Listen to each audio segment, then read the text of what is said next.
Мислењето на Советот на јавни обвинители за избор на нов државен обвинител на кој на списокот се 4 имиња стигна до владата, но неизвестно е дали и кој ќе го помине владиниот филтер и дали утре на владина седница ќе помине адутот на владата за наследник на Коцевски и ќе се испрати до собранието.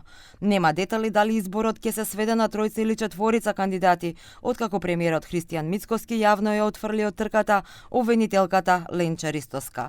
Ве информираме дека мислењето од Советот на јавни обвинители е пристигнато, откако формално правно ќе помине низ соодветните процедури и ќе биде разгледано на владина седница по донесувањето на одлуката јавноста навремено ќе ја информираме.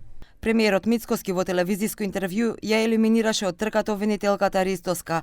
Прашан дали се во игра сите четворица кандидати од листата која до владата испрати Советот на јавни обвинители, вклучително и Ленча Ристоска, тој одговори: Апсолутно не се сите во игра и мојот став поврзано со тоа име е апсолутно дека тоа име не е во игра. Изборот вакво значење мора да биде заснован на квалитет, а не на подобност, реагираше обвинителката Ристоска.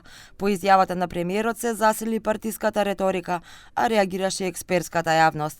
Членовите на Советот на јавни обвинители покрај за Ристоска дадоа позитивно мислење и за актуелната веде државна јавна обвинителка Анита Топалова Исајловска, потоа за обвинителката Лидија Раичевиќ и за судијата Ненад Савески. Од трката отпадна поранешниот кривичен судија Владимир Панчевски. На потек сега е владата која ќе одлучи чие име ќе го испрати до собранието, кое треба да го избере новиот државен обвинител. Тој треба да го наследи Љупчо Коцевски кој во декември поднесе неотповиклива оставка. За изборот во собранието е потребно мнозинство од 61 пратеник.